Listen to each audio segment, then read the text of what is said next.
গত পরশুদিন আমি তানোরে ওয়াজ করলাম একেবারে মাহিয়া মাহির এলাকার। উনি ভোটের আগে বোরকা পরে বুঝলেন মাহিয়া মাহি ভোটের আগে ভোট আছে, জনগণ মনে করছে মাহিয়া মাহি তাফসির রবিয়া হয়ে গেছে, তাফসির রবিয়া। আর ভাই তাল্লাযী ইউকাযযিবু বিদ্দীন, ধর্মের নামে তারাই মিথ্যাবাদী যারা ন্যাংটা হয়ে নাচে ভোটের আগে বোরকা পরে, তারাই মিথ্যাবাদী যারা ভোটের আগে মাথায় টুপি দিয়ে মুখে দাড়ি দিয়ে জনগণের কাছে ভোট চায়, ভোট পায় এমপি হয়ে গেলে আর জনগণের খবর নাই। জনগণ কথা ঠিক কিনা? কথা কান ঠিক কিনা? সারা বছর মাথার টুপি নাই আর ভোটের আগে টুপি মাথায় জনগণের কাছে যায়। বাংলাদেশের একটা পরিমণি 1 কোটি যুবকের স্বপ্ন দোষ করছে। জোরে কোন কি দোষ? এই কথা কন না কেন? 1 কোটি পরিমণিকে 1 কোটি, কিন্তু ওই যে গামছা দেন সেদিন দিয়েছে গামছা দেন, তাহলে এই হাজার হাজার যুবক হেদায়েত দিবি না পরিমণি? দোয়া করা লাগবে আল্লাহ পরিমণি বোরকা পড়ুক। এরাই হলো ধর্মের নামে মিথ্যাবাদী। মাহিয়া মাহি হেদায়েত চাওয়া লাগবে। যুবকদের হেদায়েতের কোনো দরকার নাই, কারণ বাংলাদেশের সব মেয়েরা যদি পর্দানিশী হয়ে যায় আমাদের একটা যুবকও খারাপ থাকবে। আমার মায়েরা যারা পর্দার অন্তরে একটু দোয়া করেন, রাসূল ঘরের মধ্যে ঢুকে ফাতেমার হাতের দিকে তাকায় দেখে 2টা চুড়ি হাতে দিয়া ফাতেমা মুস্কি মুস্কি হাসতেছে। নবীর মেয়ে ফাতেমা, বয়স হলো মাত্র 9 বছর, হাতের মধ্যে চুড়ি দিয়া মুস্কি মুস্কি হাসতেছে। আল্লাহর নবী ঘর থেকে বাইরে গেলেন, ফাতেমা চমকে গেল। যেই নবী ঘরের মধ্যে ঢুকে আমাকে মা বলে আদর করে, সেই নবী ঘর থেকে কেন বাইরে যায়? ফাতেমা গিয়ে বলে, বাবা কি হয়েছে আপনার? আপনি ঘরে না ঢুকে বারান্দায় কাঁদেন। রাসূল বলে, ফাতেমা, যে দুনিয়াতে সাজবে না আল্লাহ তার আখেরাতের সাজ কমায় দেবে। ও ফাতেমা, তুমি নবীর মেয়ে বলে তুমি মনে করো না আল্লাহ তোমাকে জান্নাত দিবে? তুমি নবীর মেয়ে বলে তুমি জান্নাতে যাবে, এইটা কখনো মনে করো না মা।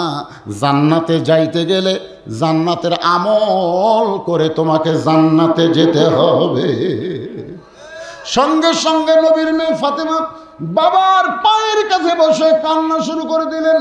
ও বাবা, তাহলে ফাতেমা কি আমল করলে জান্নাত পাবে? সে আমলগুলো কি বলবেন না? আল্লাহ রাসূল বলে, ফাতেমা, মেয়েদের 1 নম্বর আমল হলো পর্দা। মেয়েদের 1 নম্বর আমল হলো পর্দা। ফাতেমা, পর্দা নিশি যদি তুমি হবার পারো আল্লাহ তোমাকে শুধু জান্নাত দিবে না, জান্নাতি নারীদের নেত্রী বানায়া দিবে। সঙ্গে সঙ্গে 9 বছরের ফাতেমা, কয় বছর? 9 বছরের ফাতেমা বাবার সামনে মাথায় ঘোমটা দিলেন। ঘোমটা দিয়ে বললেন, বাবা এখন দেখেন তো আমার কি পর্দা হয়েছে? রাসূল বলে, ফাতেমা, বাপের কাছে এমন পর্দা করা লাগবে না। যারা তোমাকে দেখলে তাদের মনের মধ্যে লোভ হবে, কামনা হবে, তাদের সামনেই তুমি পর্দা করবে। সেদিন থেকে ফাতেমা পর্দার ভিতরে ঢুকে গেলেন। এমনভাবে পর্দার মধ্যে ঢুকে গেলেন, গভীর রাত্রে একদিন হযরত আলীকে বুকের মধ্যে নিয়ে বলে, স্বামী গো, আল্লাহ পাক আমার দোয়া কবুল করেছে। আলী বলে, ফাতেমা কি দোয়া কবুল করলো? বলে, আমি দোয়া করেছি আল্লাহ যেন পর্দার মধ্যে আমার মৃত্যু দেয়। আল্লাহ আমার দোয়া কবুল করেছে, আমার মৃত্যুটা পর্দার ভিতরে হবে। তাহলে ফাতেমার কপালে চুমা দেখ, পাগলি রে, যে মেয়েটা সবসময় পর্দার মধ্যে থাকে সে তো পর্দার ভিতরেই মরবে। ফাতেমা বলে, স্বামী গো, সেই মৃত্যুটা কবে হবে আপনি কি শুনবেন না? আলী বলে, ফাতেমা, মানুষ কোনোদিন মরার কথা বলবার পারে না। ফাতেমা বলে, স্বামী গাছকে আল্লাহ জানাইছে গভীর রাত্রে আমার মৃত্যু হবে। যেই মাত্র বলেছে গভীর রাত্রে আমার মৃত্যু হবে, গাছের গোটা কাটলে গাছটা যেমন ঠাস করে পড়ে যায়, হযরত আলী তেমনি পড়ে গেলেন ঘরের মাঝায়। মা ফাতেমা স্বামীর মাথাখানা উড়াতে নিয়ে কপালে একটা চুমা দেয় আর মুচকি মুচকি হাসে। যেই মেয়েটা গভীর রাত্রে মারা যাবে সেই মুচকি মুচকি হাসতেছে। আলী বলে, ফাতেমা, আজকে রাত্রেবেলা তোমার মৃত্যু হবে আর তুমি এমন করে হাসতেছ। ফাতেমা বলে, স্বামী গো, এই দুনিয়া থাকার জায়গা না, এ দুনিয়া আসলে যাইতে যাইতে হবে। আর যারা প্রকৃত মুসলমান তারা দুনিয়াতেই কষ্টকর মনে করে, মরার পরে আল্লাহ তাদের শান্তিময় আখেরাত দিয়া দেয়। সবাই আমার সঙ্গে পড়েন, বাল তুসিরুনাল হায়াতাদ দুনিয়া ওয়াল আখিরাতু খায়রুন ওয়া আবকা। ওগো স্বামী, আমি মরে যাওয়ার পরে আমার 3টা চাওয়া আপনি পুরা করবেন। 1 নম্বর চাওয়া হলো আমার কোনো জানাজার ব্যবস্থা করবেন না। 2 নম্বর চাওয়া হলো আমার লাশটা খাটনিতে তুলবেন না। আমার 3 নম্বর চাওয়া হলো রাতের অন্ধকারে আমাকে কবর দেবেন, দিনের বেলায় কিন্তু আমাকে কবর দেওয়া চলবে না। হযরত আলী ফাতেমাকে জান্নাতুল বাকির পূর্ব কোণায় কবর দিয়া আল্লাহর কাছে দোয়া করতেছে, আল্লাহ ফাতেমার পর্দাকে তুমি কবুল করে নাও। এ দোয়া করার পরে তাকায় দেখে সামনে কয়েকটা পুরাতন কবর দেখা যায়। এই মাত্র ফাতেমার কবর দিল, সেই নতুন কবর আর দেখা যায় না। হযরত আলী নিজেই কবর দিয়ে নিজেই যখন কবর আর খুঁজা পায় না, গোটা জান্নাতুল বাকি দৌড়ায় আর বলে ফাতেমার কবর, ফাতেমার কবর। কে যেন ডাকতে বলে, আলী রে, ফাতেমা পর্দা নিশি, আমি আল্লাহ জোহরা ডিগ্রি দিয়া ফাতেমার কবরটাকে কিয়ামত পর্যন্ত পর্দা করে দিয়েছি। আমার মায়েরা যারা পর্দার অন্ত আছেন, মা এই ফাতেমার সামান্য ওয়াজ একটু আপনাদের শোনাই দিলাম, একটু মনোযোগ শোনেন। হযরত বাইজিদ বুস্তামি ওই পতিতার ঘরের মধ্যে দোয়া করতেছে, আল্লাহ এই মেয়েটা যদি ভালো হয়ে যায় তাহলে বাহিরের ছেলেরা ভালো। কথা কন না কেন? আপনাদের গ্রামে কি খারাপ মেয়ে বেশি থাকা লাগবে? একটা মেয়ে যদি খারাপ থাকে আপনাকে এই গ্রামে খোট্টা পাড়া, একটা মেয়ের জন্য গোটা পাড়ার যুবকেরা খালি মিস কল মারবি। জোরে কোন কথা দেখতে হবে। আমি ওই বাপকে বলবো, আপনি খেয়াল করে দেখেন তো আপনার মেয়ের খবর কি। মেয়ের বাপ কিন্তু জান্নাতি। আল্লাহ আমাকে 3টা মেয়ে দিছে। 3টে কয়টা? 3টা মেয়ে দিছে। আমার প্রথম মেয়ে হলো, আমার বউ কই দেখো তুমি আলেম মানুষ, প্রথম মেয়ে হয় আল্লাহর রহমত। পরে যখন আমার বউয়ের একটা বাচ্চা আসলো, আর বউ কই দেখো আল্লাহর কাছে কঠিন দোয়া করো, আল্লাহ যেন একটা পুত্র দেয়। আমি পেটও তাছার সাথে সাথে দোয়া দৌড়ি শুরু করলাম, দান সদকা শুরু করলাম, কিন্তু না, আল্লাহ আবার একটা মেয়ে দিল। বউ কয় হুজুর আপনার উপর আল্লাহর মন খারাপ। আমরা মোটামুটি একটা দম খেলাম 15 বছর। কয় বছর? 15 বছর দম খেলাম। তখন আমার বাপ মা হক কয়, একেবারে তোর একটা ছেলে থাকলে মাদ্রাসা মসজিদগুলো। তা আমি কল আব্বা কী করি? তে বলতেছে মরদ মানুষ না, বাপ হয়ে বেড়াক আর কী করবি, মানে বুঝতে পারছে আবার একটা চান্স লে। তখন আমি কইলাম আব্বা আমি লিজার লিখছি না, আমি আপনাকে মক্কা মদিনা নিয়ে যাবো, যে কয় জায়গার দোয়া কবুল হয় সেই কয় জায়গার দোয়া করবে। আমি বাপ মাকে সাথে করে মক্কা মদিনাতে গেলাম। মাকে বললাম আরাফার এখানে এই জায়গাত কবুল হয়, এই জায়গাত কবুল হয়। আব্বাক করলাম এই জায়গাত কবুল হয়, ছাপা মারোয়ার এই জায়গাত কবুল হয়। আমার বাপ মা ওই কয় জায়গাত যা খালি বলতেছে আল্লাহ হুজুরকে একটা বেটা দিও আল্লাহ। আমি বাপ মার দোয়া লিয়া হজ করে আসে আবার চান্স নিলাম, আল্লাহ আবার একটা মেয়ে দিল। না আফসোস না, এই যে 3টা মেয়ে দিল, আমার মা খালি আমার কাছে কান দেওয়ার কয়বারে তোকে আল্লাহ দেখতে পারে না। আমি নবীর হাদিস নিয়ে মার সামনে বললাম, মা দেখেন আল্লাহ রাসূল বলতেছে একটা মেয়ের বাপ জান্নাতি, 2টা মেয়ের বাপ জান্নাতি, আর 3টা মেয়ের বাপ আমি নবীর সাথে জান্নাতি। তাহলে এখন বলেন আল্লাহ আমাকে দেখতে পারে না? মা বলতেছে তাও একটা বেটা হওয়া দরকার ছিল। তা আপনারা আফসোস করেন না, 3টা মেয়ে হয়েছে বলে কি হলো? আপনার একটা মেয়ে হয়েছে কি হলো? আপনার মেয়েটাকে আপনি পর্দার মধ্যে রাখেন, আপনার মেয়ের মাধ্যমে গ্রামের ছেলেরা নষ্ট না হোক, এইটা আপনার চাওয়া দরকার আছে না নাই? জোরে কোন আছে না নাই? আমার ওয়াজ দিয়ে আপনার মেয়ে বোরকা পরবে? আপনি বাবা হয়ে আপনার মেয়ের দিকে একটু লক্ষ্য রাখেন বাজান। আর যারা ছেলের বাপ তাদেরকে আমি বলবো, আপনার ছেলেটা কি ছেলে আছে না আগে আছে? আপনি একটু খোঁজ করে দেখেন তো। আপনি মুরব্বী মানুষ, 5 ওয়াক্ত নামাজ মসজিদে জামাতের সঙ্গে আদায় করেন, আপনি মুরব্বী ফজরের নামাজ সামনে কাতার আদায় করেন, কিন্তু আপনার ছেলে কি করতেছে এটা আপনার খেয়াল করার দরকার নেই? দরকার আছে না নাই? এইদিকে তাকান। রাসূল বলেছে 7 বছর থেকে নামাজের তালিম দাও, আর 10 বছর থেকে ঘাড় ধরে জোর করে নামাজ পড়াও। আমি যদি আমার সন্তানকে 10 বছর থেকে নামাজ ধরাতাম, আজকে আমার ছেলে আর্জেন্টিনার সাপোর্টার হতো না, আমার ছেলে ব্রাজিলের সাপোর্টার হতো না, আমার ছেলে সৌদি আরবের সাপোর্টার হতো। জোরে কথা কন না কেন?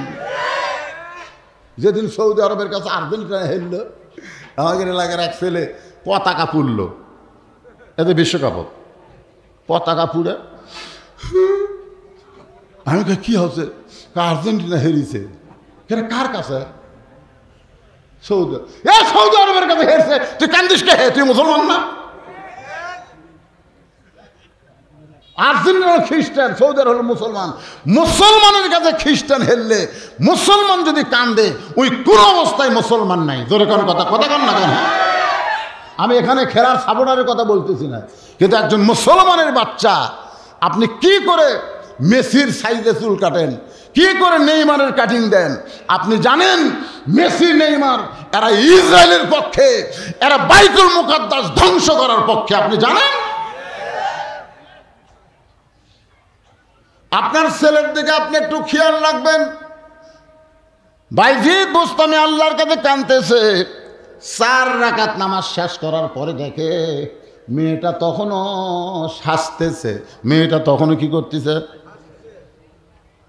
বাইজিদ বোস্তামি দেখলো নামাজ দিয়া কাম হচ্ছে না, নামাজ দিয়া কি হচ্ছে না? হচ্ছে। আচ্ছা, নামাজ দিয়া যদি কাম না হয়, আপনারা বলেন তো আর একটা পাওয়ার আছে না নাই? এটা হলো শেষ পাওয়ার। হযরত বাইজিদ বোস্তামি ওই খারাপ মেয়েটার ঘরে আল্লাহর কোরআন তেলাওয়াত করলেন।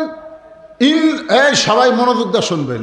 ইন্নামাল মুমিনুনা আল্লাযীনা ইযা যুকিরাল্লাহু ওয়াজিলাত কুলুবুহুম ওয়া ইযা তুলিয়াত আলাইহিম আয়াতুহু যাদাতুহুম ঈমানাও ওয়া আলা রাব্বিহিম ইয়াতাওয়াক্কালুন।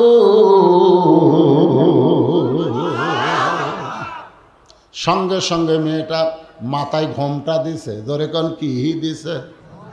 মাথায় ঘোমটা দিয়ে বাইজিদ বোস্তামির পিছনে বসে গেছে। এতক্ষণ যে মেয়েটা সাজতেছিল, সেই মেয়েটা মাথায় ঘোমটা দিয়ে বাইজিদ বোস্তামির পিছনে বসে গেছে। মেয়েটা পিছন থেকে বলতেছে, আল্লাহর ওলি, আমি জীবনে খারাপ মানুষ দেখেছি, ভালো মানুষ কোনোদিন দেখি নাই। আমার ঘরের মধ্যে যারাই ঢোকার পরে আমার কাপড় খুলে আমার সঙ্গে খারাপ কাজ করে, কিন্তু আজকে আপনি দেখলাম আমাকে 240টা দিরহাম দিলেন। 24 ঘন্টার 240টা দিরহাম দিয়া আমার ঘরের মধ্যে আপনি আল্লাহর নামাজ আদায় করলেন, আমার দিকে একটাবারও তাকালেন না, বরং আল্লাহর নামাজ পড়ে আমার হেদায়েতের জন্য আল্লাহর কাছে কাঁদলেন। আপনি যখন আমার হেদায়েতের জন্য কাঁদেন, আমার তখন বড় রাগ হয়ে যায়, আমার বড় রাগ হয়ে যায়। ও আল্লাহর ওলি, আমি আপনাকে চিনি না, আপনার বাড়ি কোথায়, আপনার নাম কি? কিন্তু আপনি যখন এই কোরআন তেলাওয়াত করতেছেন, এই কোরআন তেলাওয়াত আমার কানের মধ্যে ঢুকে আমার কলিজার মধ্যে তরপড়ানি শুরু হয়েছে। ইজা যুকিরাল্লাহু ওয়াজিলাত কুলুবুহুম, আমার অন্তরের মধ্যে তরপড়ানি শুরু হয়ে গেছে। ও গো আল্লাহর ওলি, আপনি যখন কোরআন পড়েন, পতিতার ঘরে কোনোদিন কোরআন পড়া হবে এটা কল্পনা করি নাই। এখন আপনি বলেন, আমার নানি পতিতা, আমার মা পতিতা, আমিও পতিতা, পতিতার ঘরের পতিতা হয়েছি, আমাকে কি আল্লাহ মাফ করবে? বাইজিদ বোস্তামি বললেন, মা, আল্লাহ পাপকে ঘৃণা করে, কিন্তু পাপীকে ঘৃণা করে না। সুবহানাল্লাহ কর না কেন? ওয়াজ যারা শুনতেছেন, মাগরিব পড়েননি, এশা পড়েননি, না না অর্ধেক লয় যারাই আছেন, মাগরিবের নামাজও পড়েননি, এশার নামাজও পড়েননি, ফজরের আগে যদি আপনি মারা যান, আল্লাহ না করুক, যদি মারা যান, আপনার ঠিকানা কোথায়? জোরে কথা কর না কেন? কোথায়? সবচাইতে মারাত্মক কথা হলো, মান তারাকা সালাতো মুতাম্মিদান ফাকাত কাফারা। ইচ্ছা করে এক ওয়াক্ত নামাজ যারা বাদ দিল, তারা অবশ্যই আল্লাহর সঙ্গে কুফরি করলো। এখন আপনারা কি এরকম নিয়ত করতে পারেন যে হুজুর মাগরিব এসব পড়ি নাই হুজুর, আমরা বুঝবার পারিনি হুজুর, কিন্তু ফজর থেকে আমরা নামাজ শুরু করব, এই নিয়ত করার সাথে সাথে আপনি যত ওয়াক্ত নামাজ পড়েন নাই এ না পড়ার সমস্ত পাপ আল্লাহ মাফ করে দেবে। তা কারা কারা ফজর পড়বেন আল্লাহকে একটু হাত দেখেন তো দেখি, টান টান করে তোলেন, কারা কারা ফজর পড়বেন? লিল্লাহে তাকবীর, হাত নামান। আচ্ছা, আপনারা যারা খাড়া হয়ে পেশাব করছেন, পেশাব করে পানি নেননি, আপনারাও যে হাত তুললেন,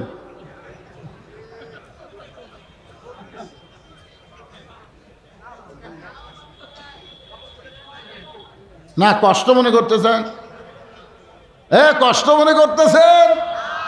বর্তমান শীতের সময় আসসালাতু খায়রুম মিনান নাওম শোনার সাথে সাথে যেই যুবক বুকের ওপর থেকে লেপ ফেলে দেয়, ঠান্ডা পানি দিয়ে অজু করে মসজিদে নামাজ পড়তে যায়, ফেরেশতা বলে আল্লাহ এই শীতের মধ্যে বুকের লেপ বুক থেকে ফেলে দিয়ে মসজিদে যাচ্ছে ঠান্ডা পানি দিয়ে অজু করে, এই যুবকের রেজাল্ট কি? আল্লাহ বলতেছে বদর যুদ্ধ যদি থাকতো এই যুবক বদর যুদ্ধের সৈনিক হয়ে যেত। তো যদি শরীর নাপাক থাকে আপনি কাপড় খুলে ওই জায়গা পরিষ্কার করে নতুন আর একটা কাপড় পরে ফজর নামাজ আদায় করবেন, ইনশাআল্লাহ যেন কবুল করে, ধরে কোন আমিন। এখন আসেন যেই কোরআনকে নিয়ে আজকে আমরা আলোচনা শুনবো, সেই কোরআন থেকে হেদায়েত নিতে গেলে আল্লাহ বললেন আল্লাযীনা ইউমিনুনা বিল গায়ব, অদৃশ্যের প্রতি বিশ্বাস স্থাপন করা লাগবে। অদৃশ্য হলেন আমাদের আল্লাহ, অদৃশ্য হলো আমাদের হাসিনা। অদৃশ্য হলো আমাদের কে? অদৃশ্য রব্বানা আতিনা ফিদ দুনিয়া হাসিনা, দৃশ্য না? কে দেখতেছে? আল্লাহও দেখতেছে, বর্তমান সরকারের লোকজন আছে, জোরে কোন কথা ঠিক কিনা? আল্লাহরও আছে, তারা হলো ফেরেশতা, আর বর্তমান সরকারের তারা হলো পুলিশ, জোরে কোন কথা ঠিক কিনা? মনোযোগ দিয়ে কথাগুলো শুনবেন। হ্যাঁ, এখন আসেন, আল্লাহ বললেন আল্লাযীনা ইউমিনুনা বিল গায়ব, অদৃশ্যের প্রতি বিশ্বাস স্থাপন করো।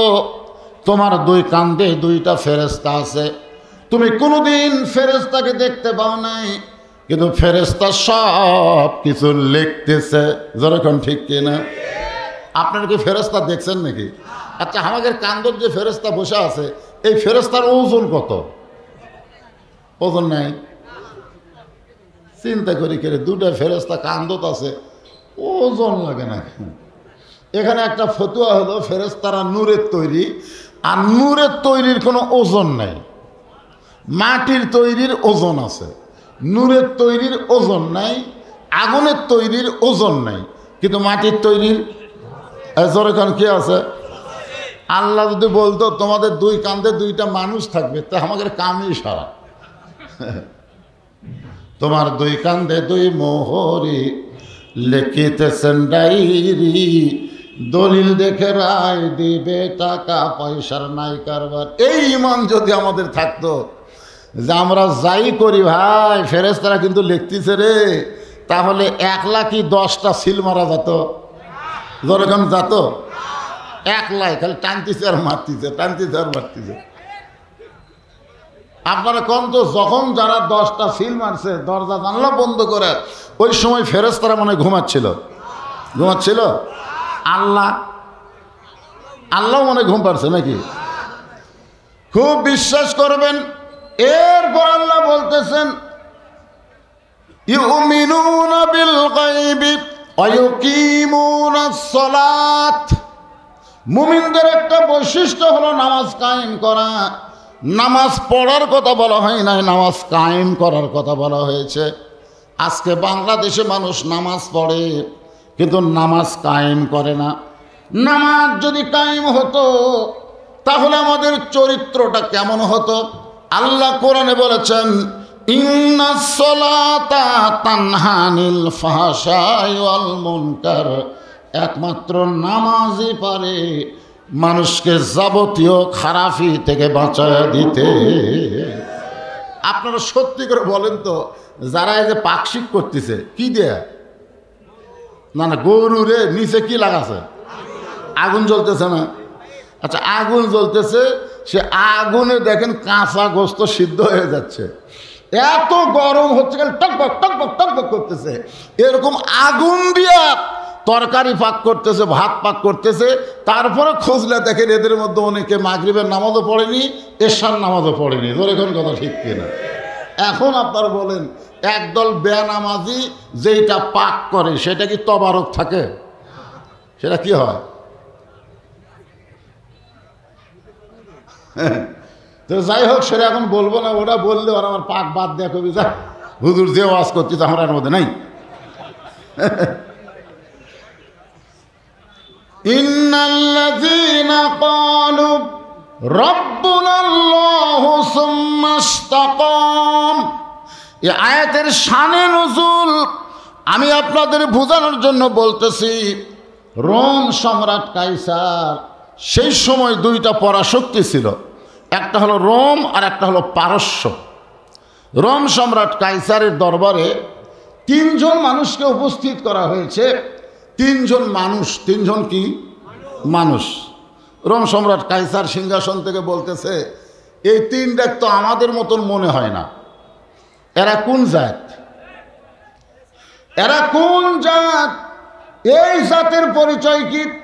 আমরা হলাম খ্রিস্টান, কিন্তু যে তিনজন আমার দরবারে হাজির হয়েছে এরা কোন জাত? সঙ্গে সঙ্গে তিনজন মুসলমান বললেন, ওয়ামাইয়াবতাগি গায়রাল ইসলাম দীনান ফালাই ইউকবালা মিনহু। গোটা পৃথিবীতে জাত একটাই। জোরে বলেন কয়টা? এ কথা কার? আল্লাহ বলতেছেন, ইসলাম ছাড়া অন্য কোনো ধর্ম কেউ যদি গ্রহণ করে সেইটা কবুল করা হবে না। ওই তিনজন মুসলমান হাজার হাজার খ্রিস্টানের সামনে বলতেছে, তোমরা কোনো জাতি না। তোমরা যে বলতেছে এরা কোন জাত, আসলে তোমরাই কোনো জাত না, আমরাই হলাম জাত। গোটা পৃথিবীতে জাত কয়টা? আর বাদ বাকি সব কি? অজাত, বিজাত, কুজাত। একটাই হলো জাত, সেটা হলো মুসলমান। আর মুসলমান বাদ দিয়ে যারা আছে তারা তিনটা, কোন? অজাত, কুজাত, বিজাত। আর জাত কয়টা? একটাই। তারা কে? তিনজন মুসলমান এতগুলো খ্রিস্টানদের সামনে এমন ভাবে জোর গলায় কথা বলে, এটা কিন্তু শক্তির বলে বলে নাই, এটা বলেছে ইমানের বলে। মুসলমানের সবচাইতে বড় শক্তি কি? দৈহিক শক্তি না ইমানের শক্তি? আজকে বর্তমানে বাংলাদেশের মুসলমানের কোন শক্তি নাই? ইমানের শক্তি নাই। যখন কিসের শক্তি নাই? ইমানের বলে বলিয়ান যখন মুসলমান হবে, ওই মুসলমানের কাছে কোনো অন্ধকার থাকতে পারবে না। ইমানের নূরের দ্বারা সমস্ত অন্ধকার মুসলমান দূর করে দিবে। ওই তিনজন মুসলমানকে বন্দি করে রোম সম্রাট কাইসার বললেন, আজকে জীবনে বহু যুদ্ধ করলাম, বহু যুদ্ধ করেছি জীবনে, আজকে একটা এমন যুদ্ধ ঘোষণা করলাম। সৈন্যগুলো বলে, জাহাপনা কি যুদ্ধ করবেন? কারণ আপনি অর্ডার দিয়ে দেন তিন মুসলমানকে আমরা এখনই হত্যা করব। এই তিনটা মুসলমানের সঙ্গে হাজার হাজার খ্রিস্টানের আবার যুদ্ধ কি? রোম সম্রাট কাইসার বললেন, আজকের যুদ্ধের নাম হলো ঈমান হরণের যুদ্ধ।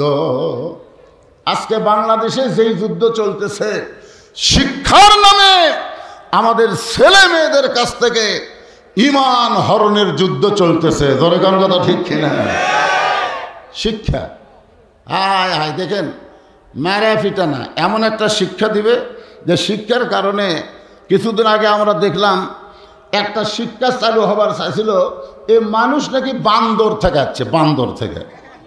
যাই হোক, আন্দোলনের কারণে ওটা মোটামুটি একটু স্থগিত হয়ে গেল। এরপর আবার আমরা দেখলাম শরীফ আবার শরীফা হবার চাই। ধরে কোন কথা ঠিক কিনা? এতদিন আমরা জানতাম পুরুষ মানুষ মেয়ে মানুষ, কিছুদিন পরে জানলাম হিজড়া নামে আর একটা মানুষ আছে। এখন আবার শুনতেছি, ওরে বাবা রে, আর একটা বার আছে। কি বুঝতেছেন? আজকে আবার অনলাইনে দেখলাম ক্লাস সেভেন ক্লাসে ইসলাম ধর্মের মধ্যে হিন্দু করে পূজার ছবি দেখতেছে। এই যে আমাদের শিক্ষা নিয়ে টালবাহানা করতেছে, খুব খেয়াল করা লাগবে। আমাদের ঈমান হরণের যুদ্ধ চলতেছে। আমাদের ছেলেরা যুবকের এমনি তো মোবাইল পায়া নষ্ট হয়ে গেছে, এদেরকে আরও নষ্ট করার জন্যে নানা ধরনের ষড়যন্ত্র চলতেছে। এই ষড়যন্ত্রের নাম হলো ঈমান হরণের যুদ্ধ। যেরকম কি হরণের যুদ্ধ? হ্যাঁ, বাংলাদেশে 564টা মডেল মসজিদ থাকবে, কিন্তু মডেল মসজিদের মধ্যে কোনো মুসল্লি ঢুকবে না। তার মানে বোঝা গেল মসজিদ হবে, কিন্তু মুসল্লি বাড়ানোর কোনো চেষ্টা হবে না। রোম সম্রাট কাইসার বললেন, বিশাল একটা আগুনের চূড়া জ্বলাও, ওই আগুনের চূড়ার উপর একটা ডেকচি দিয়া মনে মনে তেল দাও। ওই নিচের তাপে তেলগুলো যখন টকবক টকবক করবে, তখন একে একে 3 জনকে তোমরা তেলের মধ্যে ফেলে দিবে। তারা যদি একটাবার বলে আল্লাহ রাসূল মানি না, সঙ্গে সঙ্গে তাদেরকে উত্তপ্ত তেল থেকে আমি মুক্ত করে দেব। এখন দেখব এদের কাছে জীবনের দাম বেশি না ঈমানের দাম বেশি। এরা মরে যাওয়া পছন্দ করে না জীবন বাঁচান পছন্দ করে। যেরকম বাংলাদেশের মুসলমানের কাছে জীবন বাঁচান ফরজ। যেরকম কি বাঁচান ফরজ? আপনারা এই যুবকেরা সত্যি করে বলো তো, জীবন বাঁচান ফরজ না ঈমান বাঁচান ফরজ? যদি ঈমান বাঁচান ফরজ হতো, তাহলে বাতিলের সঙ্গে আমরা আপোষ করতাম না, হকের পক্ষে লড়াই করে আমরা জীবন দিতাম। জোরে কোন কথা ঠিক কিনা? আজকে আপনারা কার সাথে আপোষ করছেন? আমি বাতিল বলতেছি, কারণ নাম ধরার দরকার নাই। এখানে অ্যাঙ্গেলে ওয়াজ হবে, ডাইরেক্ট কোনো কথা হবে না। জোরে কোন কথা ঠিক কিনা? বুঝবার পারেন না পারেন চুপ করে থাকেন। একটু মনোযোগ দিয়ে শুনবেন। 3 মুসলমানের মধ্যে একজন মুসলমানকে ওরা 3 ভাই। কুল্লু মুসলিমন এখোয়া, প্রত্যেকটা মুসলমান কি ভাই ভাই। ছোট জনকে বলতেছে, আগে তোমাকে আগুনের চুলার মধ্যে ফেলে দেওয়া হবে।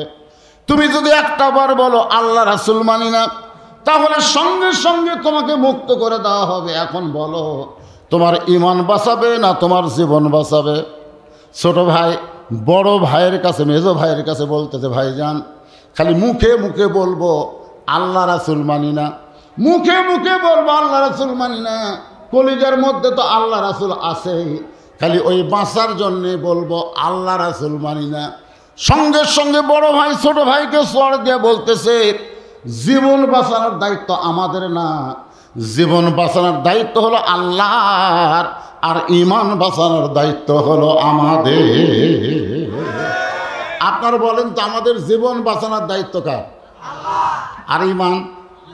যে তুই বলতেছিস মুখে মুখে বলবো আল্লাহ রাসূল মানি না, আর কলিজার মধ্যে আল্লাহ রাসূল থুয়ে ওই আগুন থেকে বাঁচতে চাস? তোরে বাঁচতে কে বলেছে? তুমি যতই চেষ্টা করো তুমি তোমার জীবন বাঁচাবার পারবা না, তোমাকে মরাই লাগবে। জোরে কোন কথা ঠিক কিনা? আমরা যারা এখানে বসে আছি, আমরা কারা কারা মরবো না? মরা তো লাগবেই। আজকে ফিলিস্তিনের মুসলমানের মরা আর বাংলাদেশে হুন্ডা অ্যাক্সিডেন্ট করে মরা, দুটা কি এক? ফিলিস্তিনি মুসলমান যারা জীবন দিচ্ছে, বিশ্বাস করেন তারা জীবন দেওয়ার সঙ্গে সঙ্গে জান্নাতের ফেরেশতা তাদেরকে জান্নাতে নিয়ে যাচ্ছে। জোরে কোন কথা ঠিক কিনা? আসলে তারা জীবন, একই মায়ের 2টা সন্তান, একটার বয়স হলো 10 বছর আর একটার বয়স হলো 8 বছর। মা বলেছে তোদের কোনো অস্ত্র নাই, 2 টুকরা পাথর নিয়ে ইসরায়েলের ইহুদি সৈন্যর গায়ে তোরা পাথর মার। এ কয়েকদিন আগের ঘটনা, 2 ভাই 2টা পাথর নিয়ে ইসরায়েল ইহুদির কাছে গায়ে মারছে। ওদের গায়ে পাথর লাগে নাই, কিন্তু ওরা গুলি করেছে। ওই গুলি করার কারণে এক ভাই সঙ্গে সঙ্গে মারা গেছে, আর এক ভাইয়ের একটা হাত দেহ থেকে খসে গেল। কিছুক্ষণ পরে তাদেরকে হাসপাতালে যখন নিয়ে যায়, এই খবর শোনার পরে মা হাসপাতালে দেখতে গেছে। যেই ভাইটা দুনিয়া থেকে বিদায় হয়ে গেল, তার কপালে মা চুমা দিয়ে বলতেছে আলহামদুলিল্লাহ আলহামদুলিল্লাহ আলহামদুলিল্লাহ। আর যে ভাইটা হাত চলে গেছে এখনো জীবন আছে, তার কপালে মা চুমা দিয়ে বলতেছে ইন্না লিল্লাহ ইন্না লিল্লাহ ইন্না লিল্লাহ। সাংবাদিক প্রশ্ন করে, মা আপনি কি পাগলি হয়ে গেলেন? যেই সন্তান আপনার মারা গেল সেখানে ইন্না লিল্লাহ না বলে যে সন্তান জীবিত আছে সেই জায়গায় ইন্না লিল্লাহ বলতেছেন। মা মুচকি মুচকি হাসের কয়, তোমরা বলতেছো আমার সন্তান মারা গেছে, কিন্তু আল্লাহর কোরআন বলতেছে আমার সন্তান চিরজীবন লাভ করেছে। ওয়ালা তাকুলু লিমান ইউকতালু ফি সাবিলিল্লাহি আমওয়াতুন বাল আহইয়াউ ওয়ালাকিন লা তাশউরুন। আল্লাহ রাস্তায় যারা জীবন দেয় তাদেরকে তোমরা মৃত্যু বলো না, আমরা বলতেছি আল্লাহ বলতেছে তারা জীবিত। যেরকম একটা বাংলাদেশে গান আছে, আল্লামা সাইদি তুমি মরনি, শহীদ হয়েছ আমরা এটাই জানি। সবাই বলেন, আল্লামা সাইদি তুমি মরনি, শহীদ হয়েছ আমরা এটাই জানি। উকিল বলতেছে রাষ্ট্রপতির কাছে দরখাস্ত করেন, রাষ্ট্রপতি যদি আপনাকে মাফ করে দেয় আপনার ফাঁসির দণ্ড মওকুফ হয়ে যাবে। আসামি মুচকি মুচকি হাসে। উকিল বলে, হাসেন কেন? বলে, হাসার কারণ হলো তোমার কথা শুনে আমার হাসি লাগতেছে। উকিল বলে, আমি কি খারাপ কইলাম? রাষ্ট্রপতির কাছে দরখাস্ত করেন, রাষ্ট্রপতি যদি দরখাস্ত মঞ্জুর করে আপনার ফাঁসির দণ্ড মওকুফ হবে। আসামি মুচকি মুচকি হাসের কয়, আমার জীবন আমি 3টা রাষ্ট্রপতিকে ক্ষমতার থাকা অবস্থায় মরা দেখছি। একটা হলো বঙ্গবন্ধু শেখ মুজিবুর রহমান, একটা জিয়াউর রহমান, একটা জিল্লুর রহমান। যারা ক্ষমতা থাকতে মারা যায় তাদের কাছে প্রাণ ভিক্ষা কোনো মুসলমান চাইতে পারে না। উকিল বলতেছে এই গোয়ার্কির কারণে আপনার ফাঁসি হবে। আসামি বলতেছে আমার ফাঁসি হবে কিন্তু আমার মৃত্যু হবে না। আল্লাহর পথে যাদেরকে হত্যা করা হয় আল্লাহ বলতেছে তারা অমর হয়ে যায়। লিল্লাহে তাকবীর। 3 ভাইয়ের মধ্যে এক ভাইকে ধরে নিয়ে আসে আগুনের চুলার মধ্যে যখন ফেলে দিচ্ছে, বড় 2 ভাই চোখ বন্ধ করেছে। বড় 2 ভাই চোখ বন্ধ করেছে। চোখ বন্ধ করার কারণ হলো একটা জীবন্ত মানুষকে আগুনের চুলার মধ্যে ফেলে দেওয়া, এইটা দেখা তাদের পক্ষে সম্ভব হচ্ছে না। এই জন্য তারা চোখ বন্ধ করছে। যখনই তারা চোখ বন্ধ করে এমন সময় দেখতে পায় ওই ভাইয়ের দেহ নামক খাঁচাটা আগুনের চুলার মধ্যে পড়তেছে, আর খাঁচার পাখিটা কে যেন ধরে সবুজ রঙের বাগানে উড়াল দেয়। তার মানে কি বোঝা গেল? খাঁচা। খাঁচা এ আমাকে দেহের নাম কি?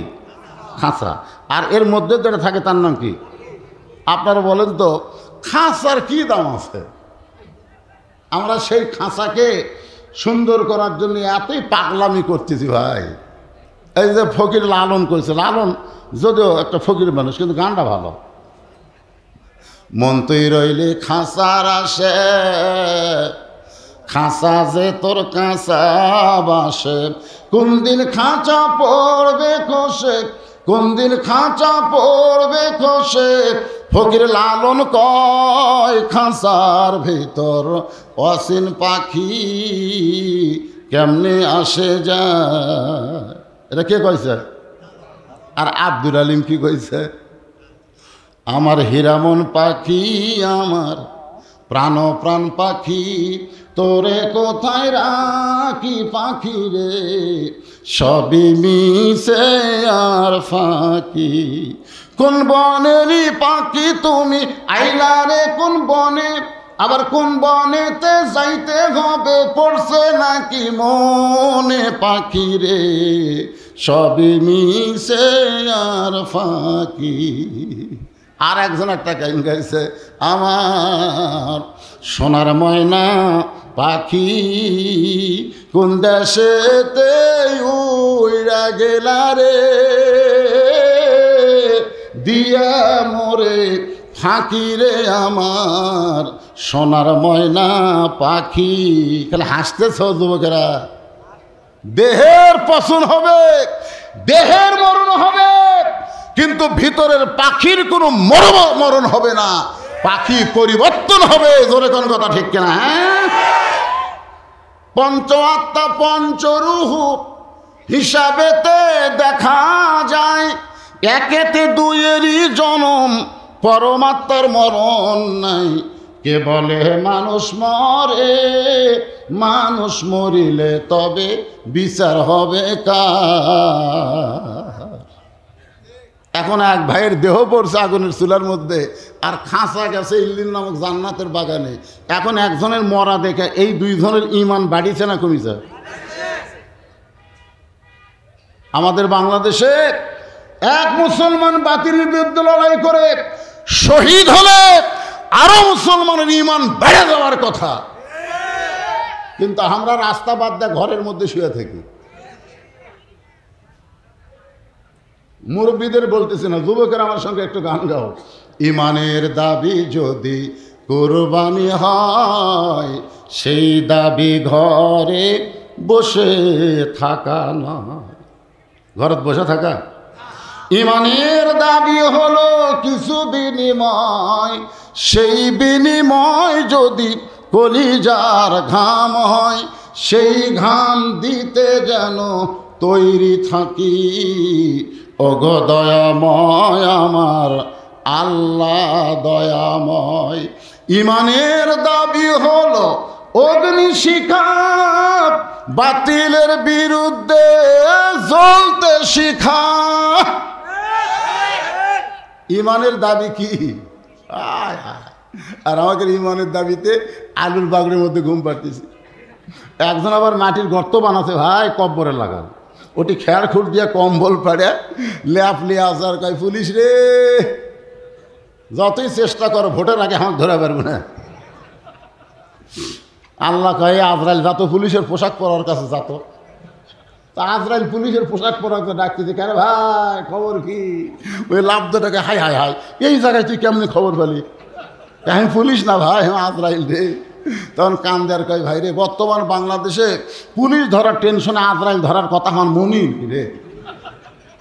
বর্তমান বাংলাদেশে পুলিশ ধরার টেনশনে আজরাইল ধরার কথা মনি নাই। এই বাংলাদেশের মুসলমান, পুলিশ শুধু চোর ডাকাতকে ধরবে, ধরে কোন কথা ঠিক না? ভালো মানুষকে পুলিশ ধরবে কেন? ঈমানের দাবি যদি আমাদের থাকতো, কোন পুলিশের বাপের ক্ষমতা নাই যে আপনাকে ধরবার আসতো, ধরে কোন কথা ঠিক না?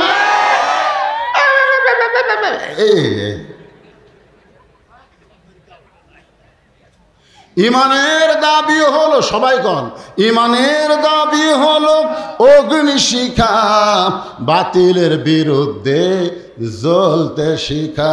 সে আগুনে জ্বলে জ্বলে দিব ঈমানের পরিচয়। ঈমানের দাবি ঘরে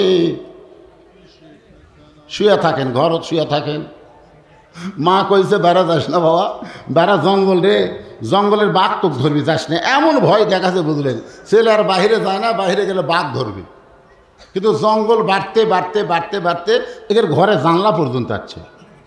জানলাতে এখন বাঘ এসে ছেলে বলতেছে, মা আপনি আমাকে বাইরে যাইতে নিষেধ করলেন, এখন জঙ্গল জানলার কাছে এসে বাঘ তো জানলা থমকি মারতেছে। তখন মা কান্দের কয়, বাজান আমি বড় ভুল করছি, তোকে বলা লাগতো বাইরে দাঁড়ে, বাইরে যারে, তবে খালি হাতে যাস না রে, দাও কুড়াল নিয়ে যা, জঙ্গল কাটা সাফ কর। ধরে কোন কথা ঠিক কিনা? আজকে আপনাদের সন্তানদেরকে বলেন না যে ঘরের মধ্যে বন্দি থাক, বরং বাহিরে যত জালেম আছে, জুলুম আছে, এদের কাটা ছারখার করে দেওয়া লাগবে। ধরে কোন কথা ঠিক কিনা? আজকে ফিলিস্তিনের মায়েরা বলতেছে, আমরা কোনো সন্তান জন্ম দেই না, আমরা মুজাহিদের জন্ম দেই। আর আমাকেও ঘোবার মায়ের কিচ্ছা শুনে শুনে আমাকে সন্তানগুলো শেষ। আর এখন ভাত খায় না, মোবাইল চালু করে ভাত খেলে, মোবাইলের গেম দেয়, গেম দেখে আর ভাত খায়। ওই কি হবি? যাই গেম দেখে দেখে ভাত খায়, ওই শালা বড় হলে কি হবি? ভাত খাবার চায় না, খাবার দিবেন না, খিদে লাগলে এমনি খাবি। ধরে কোন কথা ঠিক না? খাই না, জোর করে খেলে লাগবে কারা? ছোটবেলা দেখছি আমাকে আমার বাপ বলতো, খিদে লাগছে, গামছার মধ্যে এক টোপলা মুড়ি গলার সাথে বান্ধা দিতে, খা মুড়ি খা। তারপরে যদি আব্বু খিদে লাগছে এক গামলা পান্তা দিতে খা, পেঁয়াজ দিয়ে মেখে খা। খাইয়া দেখছেন সাইজ। আর এই শালারা মোবাইল থেকে ভাত খায়, পঙ্গু হয়ে যাবে পঙ্গু। বাতিলের বিরুদ্ধে ওরা যুদ্ধ করবে না, বরং বাতিলের পক্ষে, হকের বিপক্ষে ওরা লড়াই করবে। ধরে কোন কথা ঠিক কিনা? এই জন্য একটু মনোযোগ দিয়ে শুনবেন। ইন্নাল্লাযীনা ক্বালু রাব্বুনাল্লাহু সুম্মা ইসতাকামু তাতানাজ্জালু আলাইহিমুল মালাইকা আল্লা তাখাফু ওয়া লা তাহজানু ওয়া আবশিরু বিল জান্নাতিল্লাতী কুনতুম তুআদুন। রোম সম্রাট কইলেন আর একজনকে আগুনের দিকে নিয়ে যাও। যে আগুনের চুলার দিকে নিয়ে যাচ্ছে ও নিজে বীরের মতন হেঁটে হেঁটে রওনা দিয়েছে। রোম সম্রাট কাইসার কয় আজকের যুদ্ধের নাম হলো ঈমান হরণের যুদ্ধ, কিন্তু যেইভাবে ঈমান নিয়ে আগুনের চুলার মধ্যে ঝাঁপ মারতেছে আজকের যুদ্ধে মনে হয় আমার পরাজয় হতে যাচ্ছে। দ্বিতীয় ভাই যখন আগুনের চুলার মধ্যে ঝাঁপ দিল, এবার একজন ভাই চোখ বন্ধ করে তাকায় দেখে খাঁচাটা আগুনের চুলার মধ্যে পড়ল, আর পাখিটা ইল্লিন নামক জান্নাতের বাগানে উড়াল দিল। আপনারা বলেন তো, দুই ভাই যখন জান্নাতে গেল, আর এক ভাই জান্নাতে যাওয়ার জন্য প্রতিযোগিতা কমবে না বাড়বে? রোম সম্রাট মাথার চুল টেনে বলতেছে জীবনে বহু যুদ্ধ করলাম, কোনো যুদ্ধে তো পরাজিত হই নাই, কিন্তু আজকে ঈমান হরণের যুদ্ধে আমি মনে হয় পরাজিত হতে যাচ্ছি। দুইজন তো চলে গেল, এ তো যাওয়ার জন্য লাফালাফি করতেছে। এখন কি করব? আজকের যুদ্ধে আমার পরাজয় হচ্ছে, ঈমান হরণের যুদ্ধে আমি জয়লাভ করলাম না। এমন সময় খ্রিস্টান পাদ্রী বলে জাহাফনা, ঈমান হরণের যুদ্ধে যদি আপনি জয়লাভ করতে চান তাহলে দুইজনকে আগুনে পুড়ে মারছেন, একে আগুনে পুড়া মারলে হবে না, এদের আগুনের চাইতে আরো পাওয়ারফুল আগুন এর জন্য ব্যবস্থা করা লাগবে।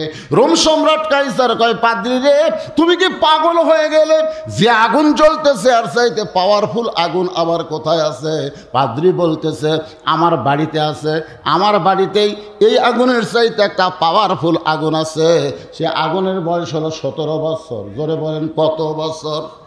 সে আগুনের পাল্লায় এই মুসলমান যুবককে ফেলে দেওয়া লাগবে। রোম সম্রাট বললেন ও পাদ্রী, তুমি কি বলবার চাও পরিষ্কার করে বলো। বলে আমার ঘরে একটা সুন্দরী মেয়ে আছে। বাজান, পাদ্রী বলতেছে আমার 17 বছরের সুন্দরী মেয়েটার মধ্যে এই যুবককে যদি ছাইড়া দেওয়া হয়, আমার মেয়ের পাল্লাত পড়ে এই যুবক নষ্ট হয়ে যাবে।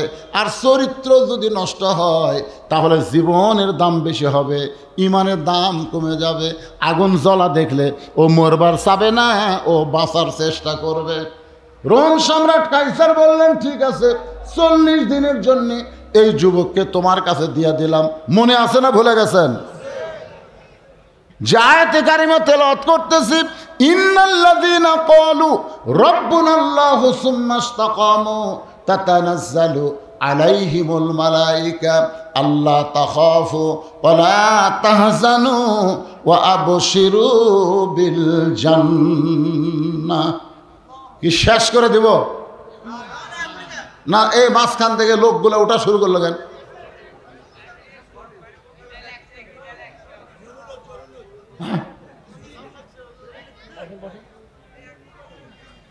না, জরুরতে একবারে এতগুলা। এরা ফজরের নামাজের কথা শুনে চুম করছে যে এইরকম ওয়াজ শুনে হুজুর যদি কিছুক্ষণ পরে শেষ করে দেয় তখন বাড়ির যা ঘুমালে তার ফজর হবি না রে। আসলে নিয়মই তাই, তারিখ পরিবর্তন হওয়ার সাথে সাথেই মাহফিলের মোনাজাত করা দরকার, এরা নিয়ম করা দরকার।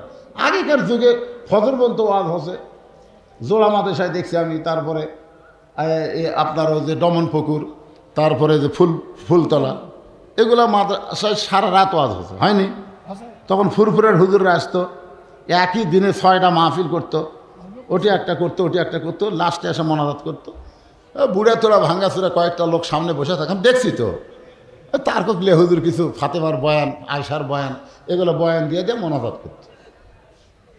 কিন্তু এখন কি সেই যুগ আছে? এখন রাত 12টার মধ্যে ওয়াজ শেষ করবেন, চাঙ্গা ওয়াজ হবে। জোরে কোন কথা ঠিক কিনা? কারণ মানুষের মাথার মধ্যে একবার ঘুমের চাপ যদি আসা যায় ভাই, ঘুমের মধ্যে মানুষ কি করতে কি কয়। আল্লাহ রাসূল বলছে ঘুমের মধ্যে বউ তালাক দিলে বউ তালাক হয় না।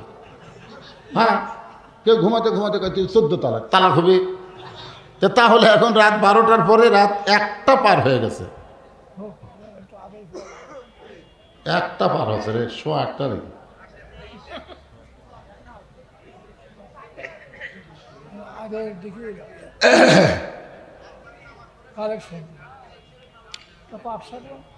না পাক শাক হচ্ছে আপনাদের জন্য, ভাত তরকারি হচ্ছে, এগুলো খাবেন না আপনারা? লিল্লাহে তাকবীর। এবার মেয়েটার কাছে যুবককে নিয়ে যায়, মনে আছে না ভুলে গেছেন? পাদ্রী কিন্তু চ্যালেঞ্জ করছে 40 দিন, ধরে কোন কয়দিন, 40 দিনের মধ্যে ওই যুবককে রোম সম্রাট কায়সারের কাছে জমা দেবে। আগুন দেখে ভয় করবে, জীবন বাঁচাবার চাবে, ইমানের গুরুত্ব দিবে না, এই মনে করে নিয়ে গিয়ে ঘরের মধ্যে বন্দি করে। পাদ্রী তার মেয়েকে বলতেছে, মা 40টা দিনের জন্যে আমি একটা যুবককে নিয়ে আসি, তুই তার চরিত্র নষ্ট করে দেওয়া লাগবে। মেয়েটা বলতেছে, বাবা 40 দিন কেন, 40 মিনিটের মধ্যে একটা যুবকের চরিত্র নষ্ট করে দেওয়া যায়।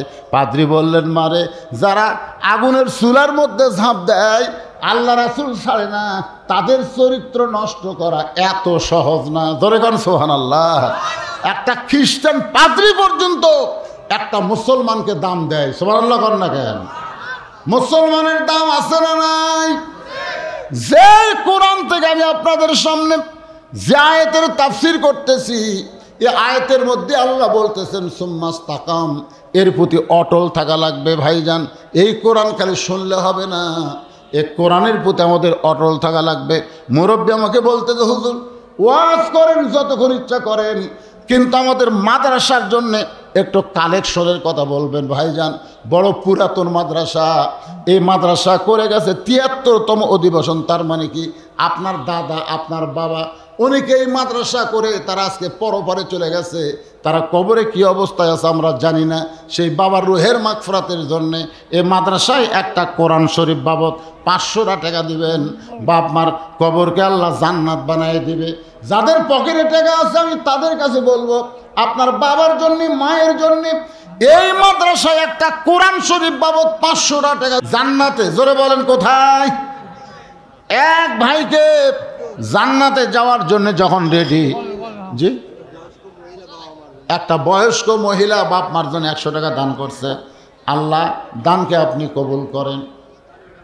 ওয়াজের মাঝখানে একটু বিরতি থাকলে ওয়াজ বুঝতে একটু সমস্যা হয়, আপনারা খেয়াল করেন। কয় ভাই?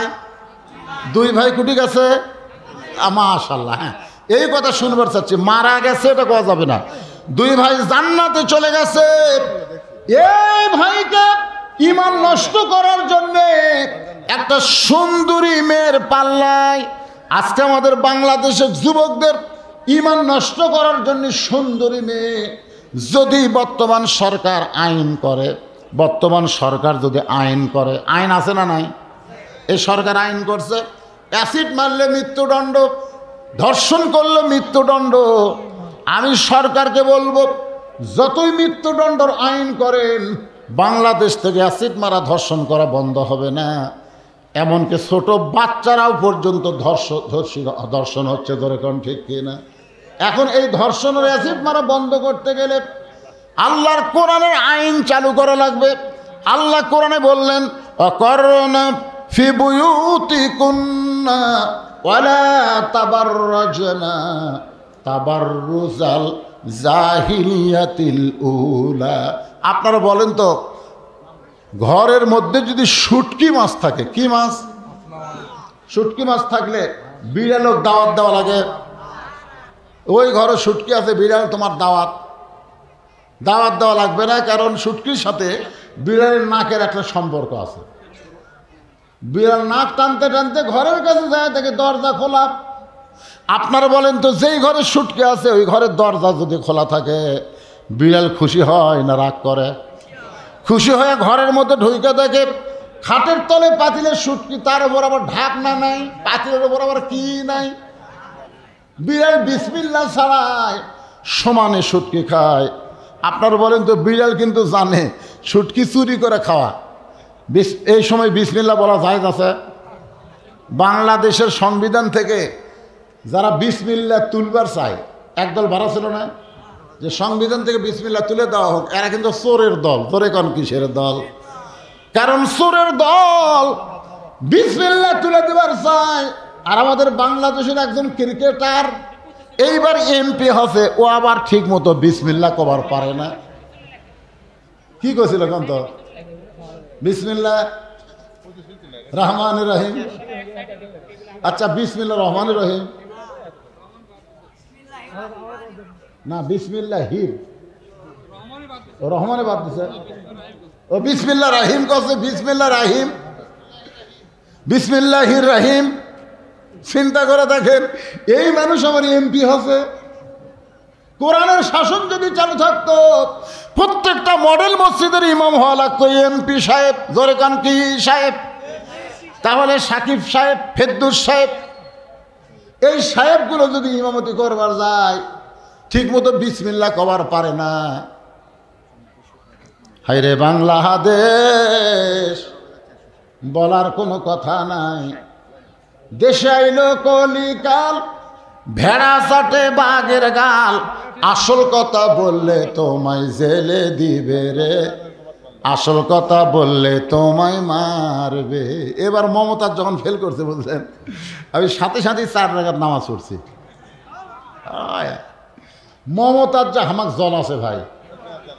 2007 সালে আমি একটা ওয়াজ করছেন, তোমার হুঁশ নেই? আপনার শোনেন না? তোমার হুঁশ নেই?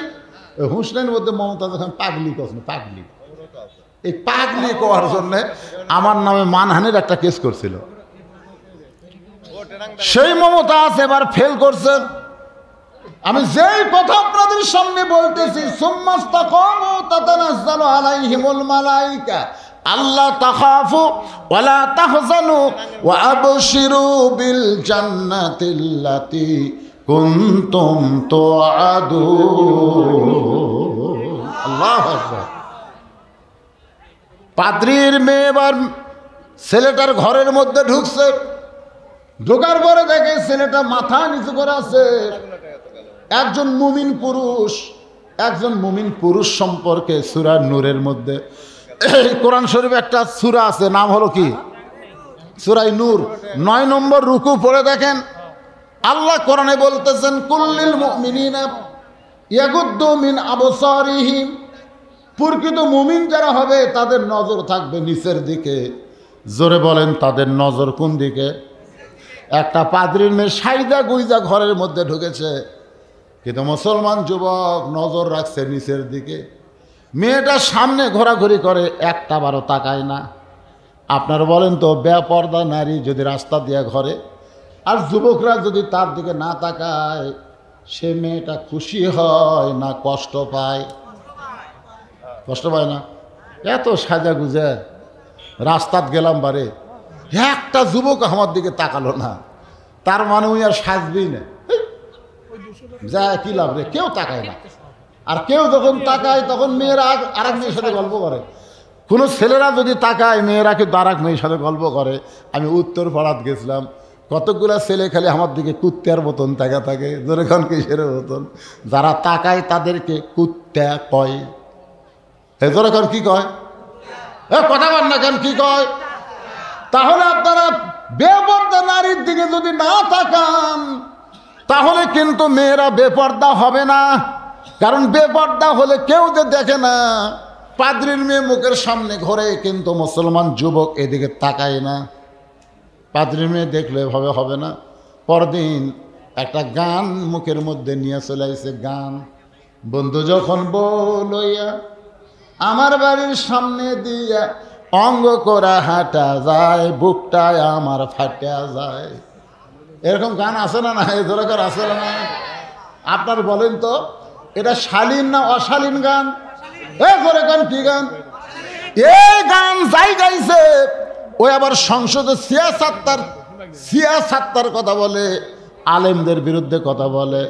ওরে শরীয়তের মাওলানা, চোখ দুইটা করলা কানা, মনের পর্দা বড় পর্দা তোমরা খোঁজা পাইলা না, তেতুল হুজুর বুঝলো না। আল্লাহর ওলি আহমদ শফিকে এই মমতাজ তেতুল হুজুর কইছে মনের পর্দা বড় পর্দা কয়। মনের পর্দা যদি পর্দা হয় তাহলে আল্লাহর কোরআন কেন বলল? একটু মনোযোগ দিয়ে শোনেন। পর্দা হলো আল্লাহর আইন। এখন বিড়াল বিসমিল্লাহ ছাড়াই শুটকি খায়, খসর খসর শব্দ শুনে শুটকির মালিক কয় কে রে, ঘরের মধ্যে শব্দ কিসের? আসে থেকে বিড়াল কাম সারতেছে, পিছন দিক থেকে বিড়ালকে খপ করে ধরছে। বিড়াল কোনো দিক খেয়াল নেই, খেয়াল সমানে মারতেছে, বুঝেছেন না? পিছন দিক থেকে খপ, এই বিড়াল আমার 2000 টাকা কেজি শুটকি তুই খালি কেন? পুনরায় যদি শুটকি খাস তোকে 20টা ব্যাত মার মরে, একটা ব্যাত মারলি বিড়াল মরবি। আইন দিয়েছে 20 ব্যাত, কঠিন আইন দিয়ে বিড়াল ছাড়া দিয়েছে। কিন্তু ঘরের দরজা জানলা পূর্বের মতোই খোলা আছে। আপনার বলেন তো পিটন খাওয়ার ভয়ে বিড়াল কি শুটকি খাওয়া বন্ধ করবে? শুটকি থেকে যদি বিড়াল থেকে যদি শুটকি বাঁচাবার চাও তাহলে 20টা ব্যাতের আইন দরকার নাই, দরজা জানলা বন্ধ করে দাও। বিড়ালের বাপেরও ক্ষমতা নাই শুটকির কাছে আসবার পারে। জোরে কর কথা কর না কেন? আজকে আমি সরকারকে বলবো এরকম ধর্ষণের আইন, অ্যাসিড মারার আইন, এগুলো মিথ্যা আইন। এরকম বিড়ালকে 20টা ব্যাতের মারার আইন না করে আল্লাহর পর্দার আইন সমাজে চালু করে দেন।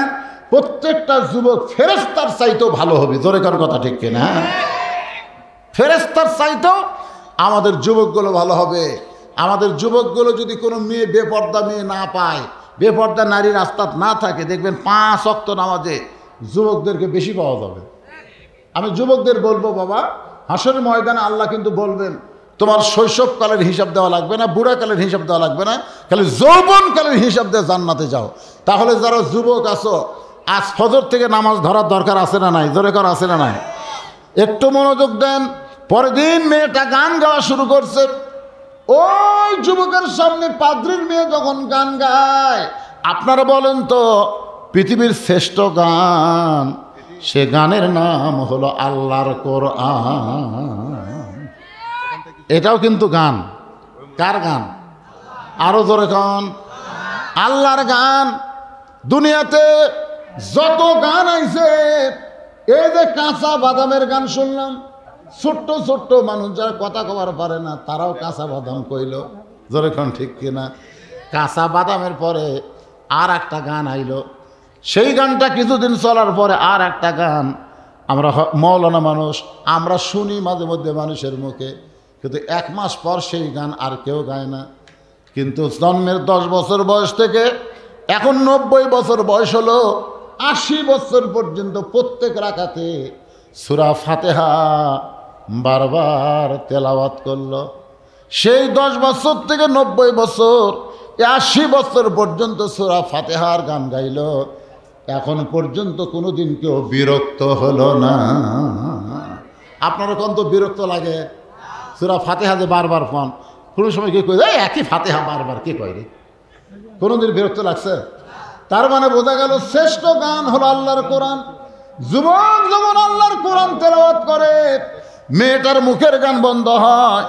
এইভাবে 30 দিন পর্যন্ত মেয়েটা যুবকের কাছে যুবককে নষ্ট করার জন্য আসে। কিন্তু যুবক আল্লাহর কোরআন শোনায়।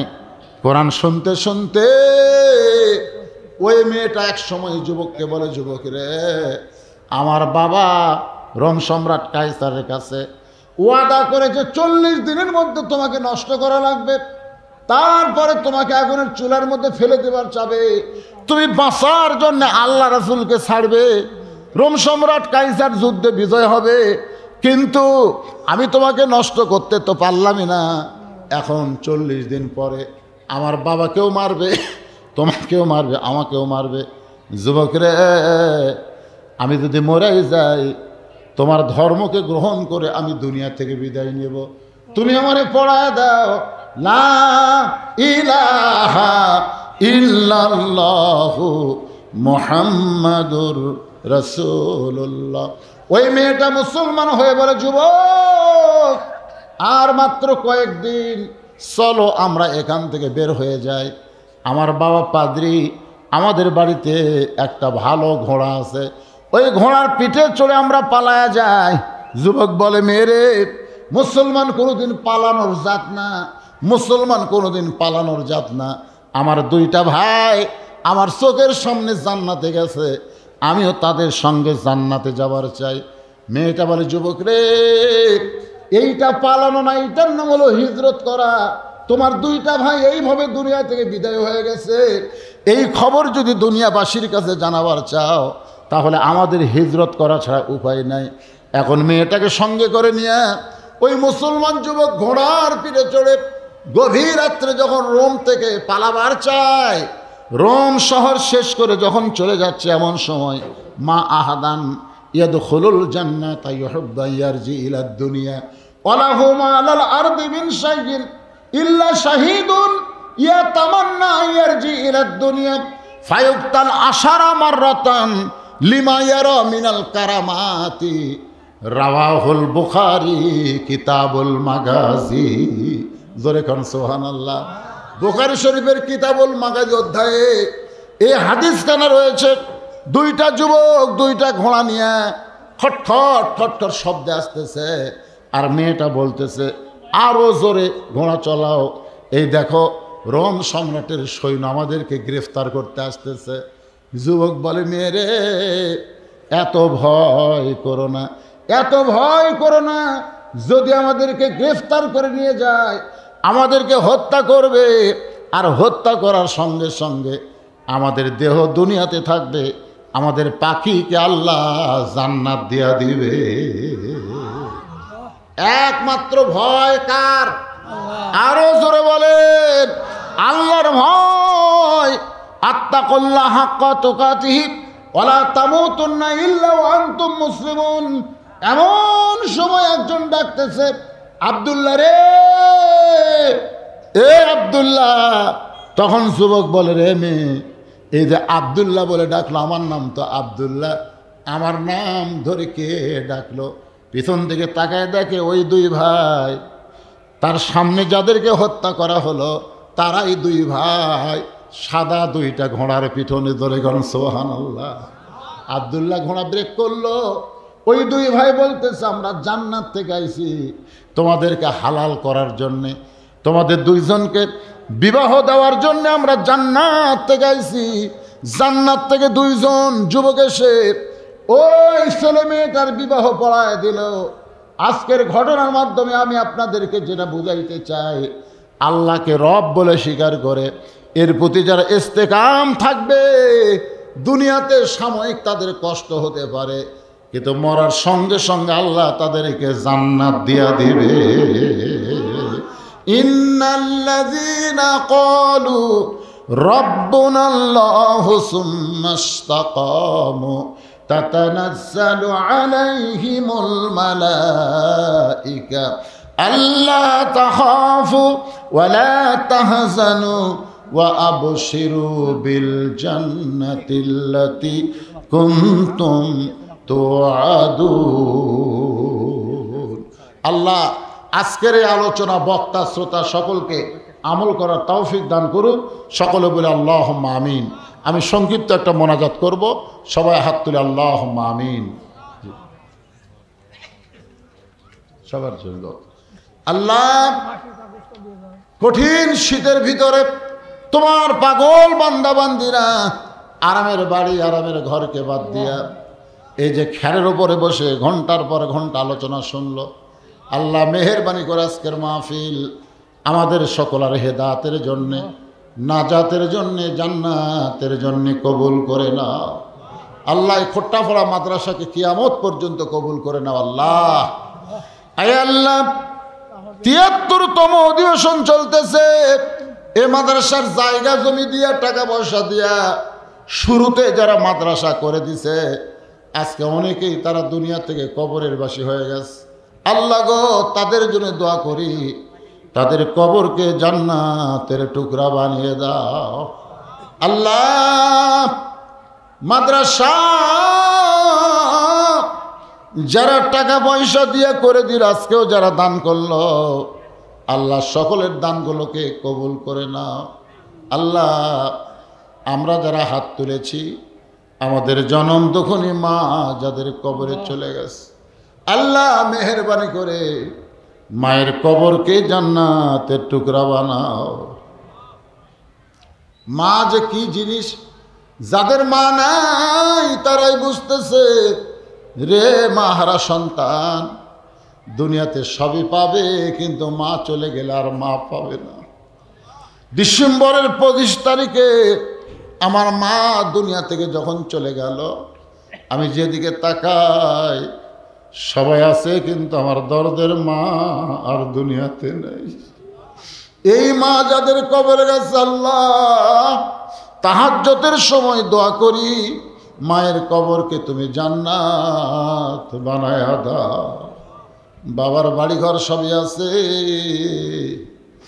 আমরা যারা বাবা হারা এতিম হয়ে হাত তুলেছি, আল্লাহ মেহেরবানি করে বাবার কবরকে জান্নাতের টুকরা বানাও।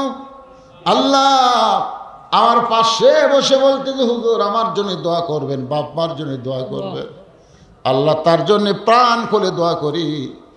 আমার মাহফিলের তারিখ নেওয়ার কোনো ব্যাপার ছিল না, তারিখ নেওয়ার মতন কোনো তারিখও ফাঁকা ছিল না, কিন্তু আমার জামাইয়ের সঙ্গে আমার উমর ফারুক না ফোরকান আল্লাহ অনেক চেষ্টা করে আজকের এই মাহফিলের আয়োজন করেছে, আমাকে আনার ব্যবস্থা করেছে। আল্লাহ তার জন্যে প্রাণ খুলে দোয়া করি, আল্লাহ তাকে কবুল করে নাও, তার পরিবারের প্রতি রহমত বরকতের দরজা খুলে দাও। ইনার জামাই অসুস্থ, বলে হুজুর আমার জন্য দোয়া করবেন। হাজী মানুষ, তার জামাই অসুস্থ, আল্লাহ সুস্থতার নিয়ামত দান করে দাও। আল্লাহ মাদ্রাসার ম্যানেজিং কমিটির সভাপতি, সেক্রেটারি, কেশিয়ার, আল্লাহ মাদ্রাসার প্রিন্সিপাল, মাদ্রাসার ভাইস প্রিন্সিপাল সহ মাদ্রাসার ওস্তাদ, আল্লাহ ম্যানেজিং কমিটির সমস্ত সদস্যকে আল্লাহ কবুল করে নাও। যারা তবারক পাক করতেছে আল্লাহ সেই সন্ধ্যা থেকে সেই বিকাল থেকে এখন পর্যন্ত আল্লাহ তাদের সকলকেই তুমি কবুল করে নাও। নগদে বাকিতে যারা দান করেছে আল্লাহ, সে সব একাই 3টা গরু দান করেছে, অনেকেই করেছে দান। আল্লাহ আজকের এই মাহফিলের জন্য সকলের দানগুলোকে আল্লাহ আপনি কবুল করে নেন। ও দরদে আল্লাহ, আমার মা বোনেরা পর্দার অন্তরালে বসে বসে ওয়াজ শুনেছে, আবিদা সালিহা পর্দার জি কবুল করে, মা ফাতেমার চরিত্র দান করে দেয়। আল্লাহ আমার পরে যারা আলোচনা করবে তাদেরকে সুন্দর আলোচনা করার তৌফিক দেন। 1 মিনিট খালি আপনারা চোখ বন্ধ করবেন। এই যুবকেরা সবাই চোখ বন্ধ করে চিন্তা করবেন, কত মানুষের জানাজার নামাজ আমরা পড়েছি, এই 2 হাত দিয়ে কত কবরে আমরা মাটি দিয়েছি। একদিন আমরা সবাই মরে যাব। যেদিন আমাদের মৃত্যু হবে, দিনটা যেন জুমার দিন হয়, মাসটা যেন রমজান মাস হয়, ইমানের সাথে ইজ্জতের সাথে মুসলমান হয়ে এ দুনিয়া থেকে বিদায় নেওয়ার সময় আমাদের জবানে জারি করে দিও লা ইলাহা ইল্লাল্লাহু মুহাম্মাদুর রাসূলুল্লাহ সাল্লাল্লাহু আলাইহি সাল্লাম। আসসালামু আলাইকুম ওয়া রাহমাতুল্লাহি ওয়া বারাকাতুহু।